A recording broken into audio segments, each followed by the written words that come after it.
In this month's Business Success Stories, we interviewed Larry Williams with BEK Medical. First, before we get into the key points that he brought up, let me talk to you about why we chose a local business. One of the things I wanted to do in this magazine, it was designed for the startup to the business about under 100 employees. We're really looking somewhere, a typical small business.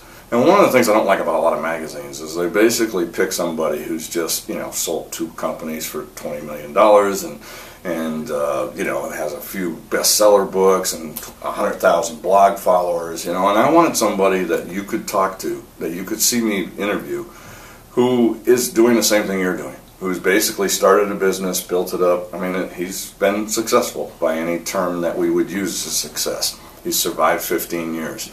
He's provided for himself, his family, his extended family, and he's built a business that has a value. So what we wanted to do was every month we're going to try to pick real business people who are still fighting the battle in the trenches that you're fighting in the trenches. Worrying about getting their sale, worrying about taking care of their customers, trying to look at the threats that are out there and the opportunities that are out there and how they're trying to take advantage of those things. So if you watch this month's video, and I sure hope you do, you're going to see somebody who basically has quite a bit to say, but I'm going to narrow it, and you can see it in the BEK Medical Summary that's on the left-hand side of this video, where I pulled out the top 10 or 12 items that I saw that was interesting. But there was a few things I want to focus on, really. I mean, if you noticed, he came up with and said it, Larry said it quite a few times, that he had a focus beyond just making money. And my experience has been the companies that do very well have a mission. They have something they're trying to accomplish. And, his mission is doing right by God. If your mission is something, you want it like mine, where I want to try to cut down on the number of failures from businesses, whatever it is, businesses that are driven only by money tend to forget the customer. That's why it's bad, because really you want to remember the customer and what's important for the customer. Another thing he brought up was the importance of strategic plans. Brought it up twice. Brought it up once when he first started the business. That was important, because having a plan at the very beginning of how you're going to survive that first year or two. When you start, there's not much difference. I always kid this. When I started, there's not much difference between an unemployed and having a new business. You still have no income. Matter of fact, having a new business is worse because you have a whole ton of expenses.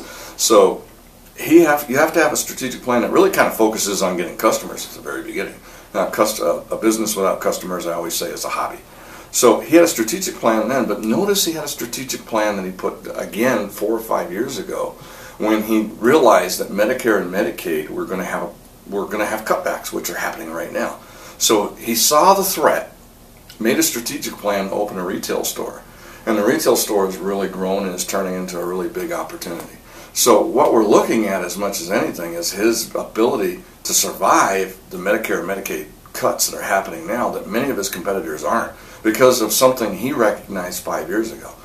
Then he's doing a third strategic plan right now where he's seeing the internet be changing the world, where people will go online and compare his prices to anybody online and have it delivered to their door. So now he's opening a web store. He's looking at his prices. So the second thing I would say is make sure you have a strategic plan. Learn how to do it.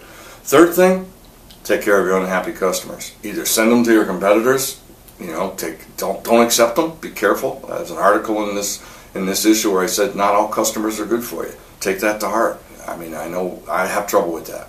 We want to help people. As business owners, we often want to take everybody who comes in the door. Sometimes you don't do a good job for them. They're not the best customer for you. They become unhappy. Now, he tries real hard to take care of those customers because, as he said, an unhappy customer will tend to tell 10 other people. And all of us, at the end of it, all small business owners, really depend on word of mouth. Another thing he brought up is, and I'm going to say the last thing I'm going to get into right here, is the family.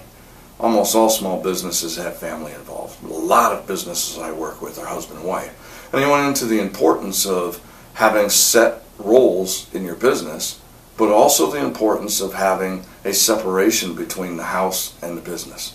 Don't bring your home problems to work. Don't bring your work problems home. Almost impossible to do, but try to be cognitive of it and try real hard not to do that. So watch the video. Hope you got something from it. Give me some feedback. Let me know somebody you might want me to see. If you know of a good business in your area, give us a call. We'll call them up and see if we can interview. Until next month, let's make this our most profitable year ever. Thank you very much.